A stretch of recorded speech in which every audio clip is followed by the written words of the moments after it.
ہے اسلام، جس کے سینے کے اندر اسلام صحیح معنوں میں رچ بس جائے، اس کی طاقت، اس کی قوت اور اس کی عظمت اللہ تعالیٰ اس طرح سے بڑھا دیتا ہے کہ وقت کی تابوتی طاقتیں اس کے سامنے سرخمیدہ نظر آتی ہیں۔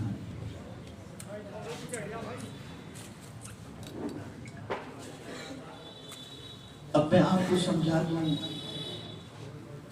کیا یہ سچ نہیں ہے کہ ہمارے معاشرے کے اندر ہمارا نوجوان زنا کر کے بھی مسکراتا ہے، نماز چھوڑ کر کے بھی کھاتا پیتا موج مستی کرتا نظر آتا ہے، بد نگاہی کے باوجود بھی اس کو شرم محسوس نہیں ہوتی، جھوٹ بولنے کے بعد بھی اسے کوئی شرمندگی کا احساس نہیں ہوتا، ماں باپ کو گالی گلوچ کرنے کے بعد بھی اس کو کوئی رنج محسوس نہیں ہوتا۔ ایسا لگتا ہے کہ مسلمان کے دل سے احساس نام کی چیز ختم ہو چکی ہے۔ ایک زمانہ تھا کہ گناہ کے تصور سے لوگ کام جاتے تھے، اور آج حال یہ کہ گناہ کر کے بھی آدمی نہیں گھبراتا۔ آقا کریم صلی اللہ علیہ وسلم کی بارگاہ میں ایک صحابی حاضر ہوئے، حبشی صحابی تھے، کالے رنگ کا، دل بڑا گورا تھا۔ عرض کرتے ہیں، یا رسول اللہ صلی اللہ تعالی علیہ وسلم، مجھ سے گناہ سرزد ہو گیا ہے، کیا میں توبہ کروں گا تو مولا میرے گناہ کو معاف فرما دے گا؟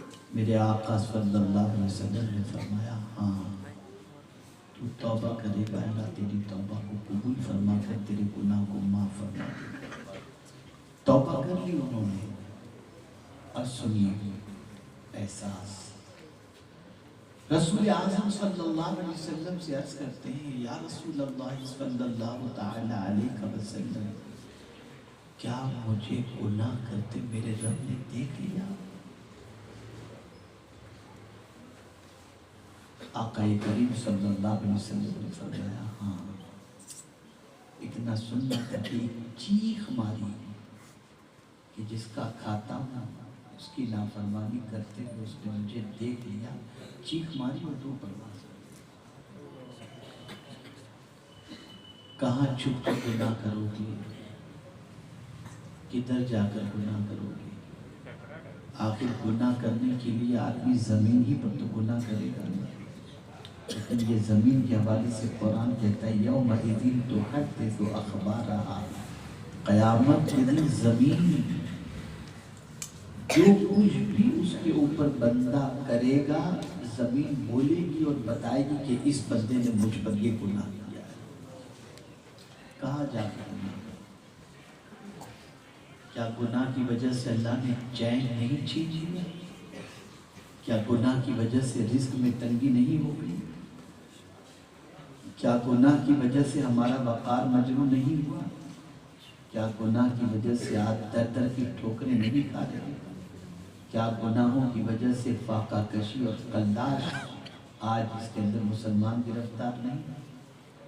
لیکن ہم احساس کو مردہ کر چکے ہیں، اور ہماری زندگی میں کوئی احساس نہیں گناہ کرنے کے بعد، اور پھر بھی کیا سمجھتے ہیں ہم تو مسلمان، میاں بھائی ہیں، مین مسلمان۔ حضرت ابو امامہ رضی اللہ تعالی عنہ آقا کریم صلی اللہ علیہ وسلم سے پوچھتے ہیں، یا رسول اللہ صلی اللہ تعالی علیہ وسلم، ایمان کیا ہے؟ بس اس حدیث کی روشنی میں اپنے آپ کو ہم اچھی طرح سے سمجھ لیں، اور آئینے میں دیکھ لیں کہ ہم کیسے مومن ہیں۔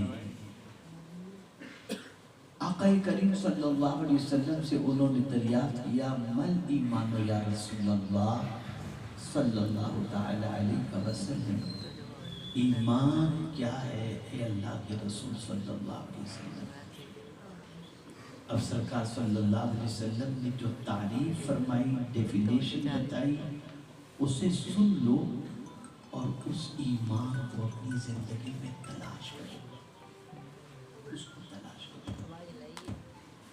رسول اعظم صلی اللہ علیہ وسلم نے فرمایا اذا سرت کا حسنۃ وساءت کا سیئۃ فانت مؤمن، تیری نیکی تجھے خوش کر دے اور تیرا گناہ تجھے غمگین کر دے، بس تو مومن ہے۔ نیکی کر کے خوش ہو جائے، اللہ تیرا کرم ہے تو نے مجھے نیکی کی توفیق عطا فرمائی،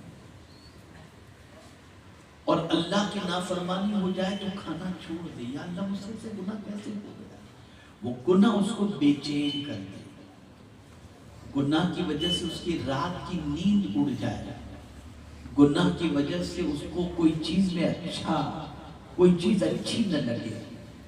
جب گناہ اس کو اندر سے بے چین کر دے تو کسی سے فتویٰ لینے کی ضرورت نہیں کہ یہ مومن ہے یا نہیں، حضور نے فتویٰ دے دیا کہ ایسا بندہ مومن ہے۔ کوئی جو گناہ کرنے کے بعد کھانا چھوڑا ہے، کوئی جس کی نماز کبھی قضا ہو گئی ہو اور وہ رات رات پر رو رو کر اپنے رب کو مناتا ہو؟ نہیں، آج ہمارا حال یہ ہے کہ گناہ کر کے ہمارا مسلمان بھائی کہے لگاتا ہے، گناہ کر کے خوب مزے کرتا ہے، کہتا ہے میں نے یہ گناہ کیا، معاذ اللہ۔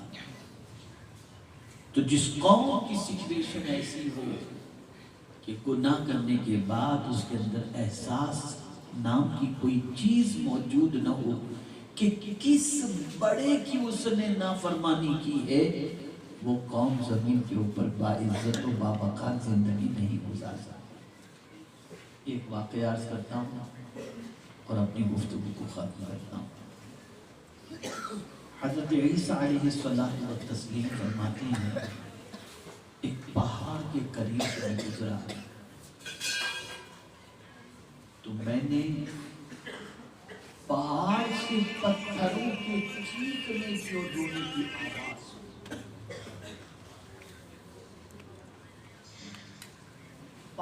سنی۔ پہاڑ کے پتھروں سے رونے اور چیخنے کی آواز میں نے سنی۔ تو حضرت عیسیٰ علیہ الصلوۃ والتسلیم نے پہاڑ سے پوچھا یہ رونے کی آواز کہاں سے اور کیسے آ رہی ہے؟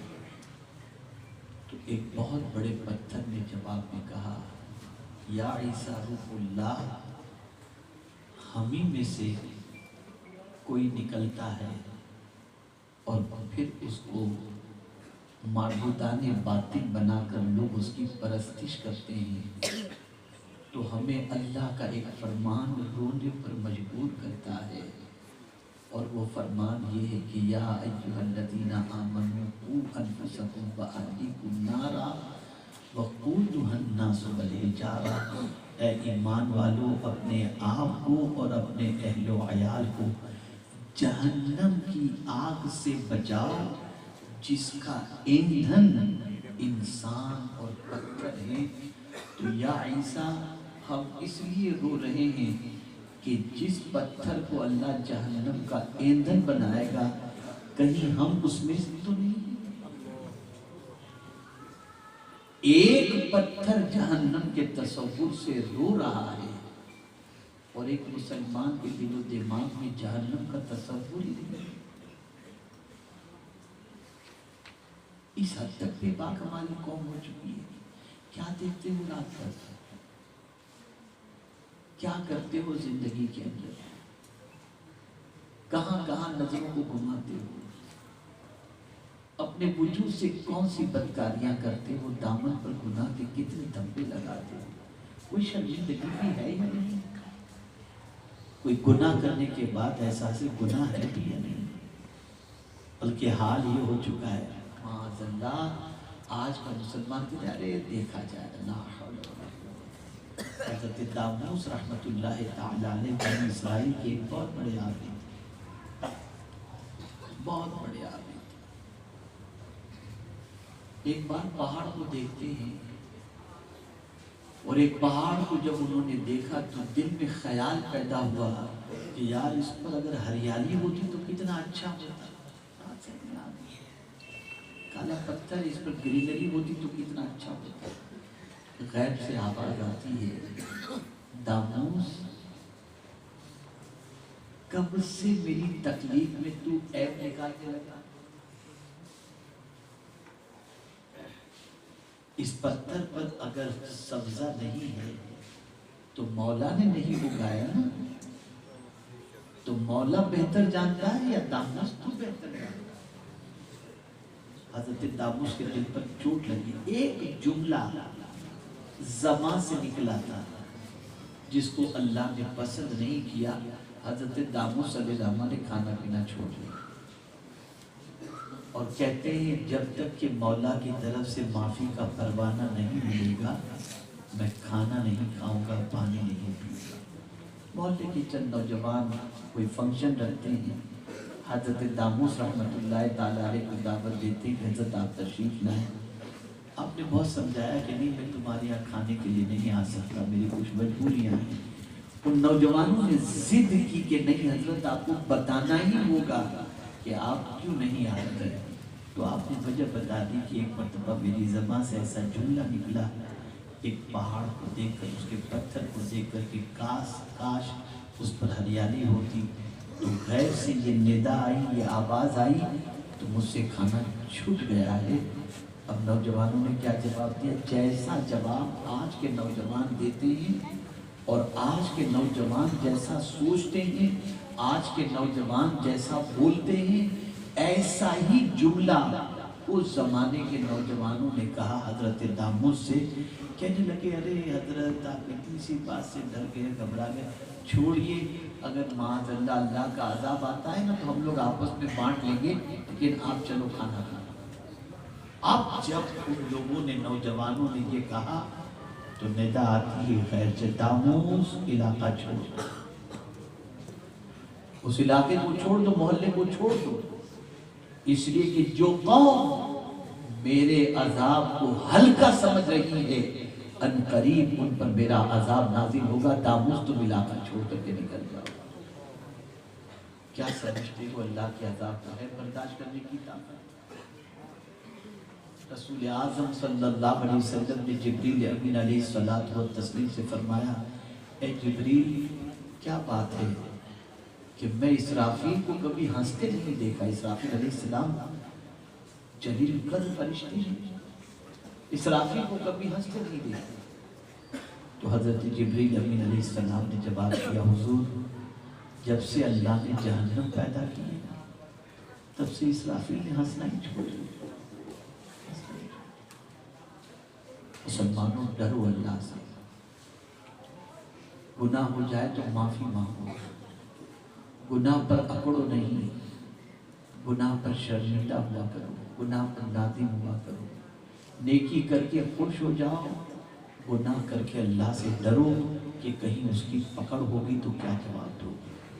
دل میں شرمندگی محسوس کرو، گلٹی محسوس کرو، اور یہ حدیث میرے نوجوان سارے بچے ذہن کے اندر محفوظ کر لیں کہ میرے آقا صلی اللہ علیہ وسلم فرماتے ہیں، ان اللہ تعالی یحب الشاب التائب، اللہ عز و جل جوان توبہ کرنے والے سے محبت فرماتا ہے۔ اگر کوئی جوان گناہ کے اندر گرفتار ہو کر توبہ کرے نا تو اللہ صرف اس کو معاف نہیں کرتا بلکہ میرا مولا اس سے محبت فرماتا ہے۔ جوانوں آج تک کے گناہوں سے توبہ کرو، اللہ سے معافی مانگو۔ بہت گناہ میں زندگی گزر چکی، ماں باپ کو ستا چکے، رات گناہوں کو دیکھنے میں گزار چکے، زندگی نماز قضا کرنے میں گزار چکے۔ اب توبہ کرو، خدا کی قسم سیدھے راستے پر چلو گے نا، چٹائی پر لیٹو گے تبھی تمہیں سکون کی نیند آ جائے گی، لیکن گناہ کے راستے پر چل کر کبھی سکون نہیں مل سکتا۔ کبھی اطمینان نہیں مل سکتا، کبھی روزی میں فراوانی نہیں مل سکتی۔ آج ہم اور آپ اس شہر میں حاضر ہیں جس شہر کو اگر کہا جائے تو غلط نہ ہوگا، ہند کے بلال کا یہ شہر ہے۔ اعلیٰ حضرت کون تھے؟ ہندوستان کے بلال تھے، ایک سچے عاشق رسول تھے۔ اس عاشق رسول کے شہر میں ہم بیٹھے ہوئے ہیں اور آج اس محفل کے اندر حاضر ہیں جہاں عظمت اسلام کے سلسلے میں گفتگو چل رہی ہے۔ اے رسول اعظم صلی اللہ علیہ وسلم کے دیوانوں، میں آج سوچ رہا تھا جب بارگاہ اعلیٰ حضرت و سرکار مفتی اعظم رضی اللہ تعالیٰ عنہ میں حاضری کے لیے جب جا رہا تھا، میں سوچا یا اللہ کتنی تنگ گلی، غیروں کا علاقہ، لیکن اسی علاقے میں بسنے والا ایک مرد مجاہد، مرد قلندر ایسا اٹھا کہ بریلی کو پوری دنیا میں مشہور کروا دیا۔ مشہور ہی نہیں بلکہ بریلی کے عاشق کے اس عشق کا صدقہ لوگ اللہ سے مانگتے ہوئے دکھائی دیتے ہیں۔ سوچو کتنے عظیم تھے اعلیٰ حضرت عظیم البرکت کہ جن کے عشق کا چراغ، جنہوں نے عشق رسالت مآب صلی اللہ علیہ وسلم کا چراغ اس طرح سے روشن کیا کہ پوری دنیا کے اندر بریلی کے نام ہی کو روشن نہیں، مدینے کے تاجدار کی عظمت کا سکہ بھی لوگوں کی سینوں کے اندر بٹھا دیا۔ اے رسول اعظم صلی اللہ علیہ وسلم کے دیوانوں میں ابھی میزبان کے گھر پر پہنچا تھا تو انہوں نے مجھ سے کہا حضرت جانتے ہیں یہ کون سا ہے؟ میں نے کہا یہ کٹر اعلیٰ حضرت کے چاہنے والوں کا علاقہ ہے۔ آپ ذرا سوچو، اعلیٰ حضرت کو نسلوں نے دیکھا بھی نہیں لیکن اس طرح سے چاہ رہے ہیں کہ دل دل میں اعلیٰ حضرت کی محبت کا چراغ روشن ہے۔ اے رسول اعظم صلی اللہ علیہ وسلم کے دیوانوں، آپ مجھے بتاؤ اعلیٰ حضرت کا گھر جا کر کے دیکھو جس گھر میں وہ رہا کرتے تھے، سرکار حضرت مفتی اعظم دل راما کا گھر دیکھو جس گھر میں وہ رہا کرتے تھے، لیکن آپ ذرا اندازہ لگائیں ایک چھوٹے سے کمرے میں زندگی گزارنے والے ان مرد قلندر کی زندگی گزر تو گئی، لیکن آج پوزیشن یہ ہے زمین کے اوپر تھے تب بھی ان کا نام چل رہا تھا اور زمین کے اندر ہے تب بھی ان کا نام چل رہا تھا۔ کس وجہ سے؟ نیکی کی وجہ سے۔ کس وجہ سے؟ عشق رسالت مآب صلی اللہ علیہ وسلم کی وجہ سے۔ اس لیے اے رسول اعظم صلی اللہ علیہ وسلم کے دیوانوں، گناہ اللہ نہ کرے کبھی انجام میں ہو بھی جائے تو دل میں سکون نہیں ہونا چاہیے، غم محسوس کرو یا اللہ مجھ سے یہ کیسے نافرمانی ہو گئی، توبہ کرو، کھانا چھوڑ دو، اللہ کرم کی نظر فرما دے گا۔ میرے پیارے آقا صلی اللہ تعالی علیہ وسلم کے پیارے دیوانوں، اور اللہ جب نیکی کی توفیق عطا فرمائے، کوئی نیکی ہو جائے کہ اللہ تیرا شکر ہے میں اس قابل نہیں تھا، تو نے مجھ سے یہ کام لے لیا، تیرا بڑا کرم ہے، نیکی کر کے خوشی محسوس کرو۔ آج نیکی کرنے میں لوگ شرماتے ہیں، الٹا ہو گیا۔ آپ کو بتاؤں گا تو سمجھ میں بات آ جائے گا۔ خاص طور پر وہ لوگ جن کو دنیاوی اعتبار سے اللہ نے مال و جاہ اور علم عطا فرمایا ہے دنیا میں، وہ تو بہت شرماتے ہیں۔ کہیں بڑوں کے یہاں شادی میں چلے گئے تو کھڑے ہو کر ہی پانی پیئیں گے، بیٹھ کر نہیں پیئیں گے، لیکن پیئیں گے تو لوگ سوچیں گے کہ یار یہ پرانے زمانے کا آدمی کہاں سے آ گیا۔ نیکی کرنے میں شرماتے ہیں۔ جس قوم کو نیکی کرنے میں شرم آتی ہو وہ قوم نیکی کی دعوت کیا دی؟ لیکن اگر کوئی ہیرو پھٹی ہوئی پینٹ پہنے تو پہننے میں شرم نہیں آئے۔ حیرت کی بات ہے آج کا مسلمان گناہ کرنے میں نہیں شرماتا، نیکی کرنے میں شرماتا، نماز پڑھنے میں شرماتا، دعا مانگنے میں شرماتا ہے، سنتوں پر عمل کرنے میں شرماتا ہے، قرآن پڑھنے میں شرماتا ہے، تو کیسا مومن ہے؟ رسول اعظم صلی اللہ تعالی علیہ وسلم تو فرماتے ہیں جب تمہاری نیکی تمہیں خوش کر دے اور تمہارا گناہ تمہیں بے چین کر دے تو بس سمجھ لو کہ تم مومن ہو۔ اگر سچے مومن بن کر جینا چاہتے ہو تو نیکی کرنے کے بعد دل میں فرحت محسوس کرو، اور اللہ نہ کرے گناہ سرزد ہو جائے تو اپنے دل کے اندر خجالت اور شرمندگی محسوس کرو، انشاءاللہ ایمان سینے کے اندر پختہ ہوگا۔ اللہ رب العزت جل جلالہ آقا کریم رؤوف الرحیم علیہ التحیت و تسلیم کے صدق و طفیل ہم سب کو کمال ایمان نصیب فرمائے اور ایمان پر زندہ رکھے، ایمان پر موت نصیب فرمائے۔ وما علینا الا البلاغ المبین۔ السلام علیکم ورحمۃ اللہ۔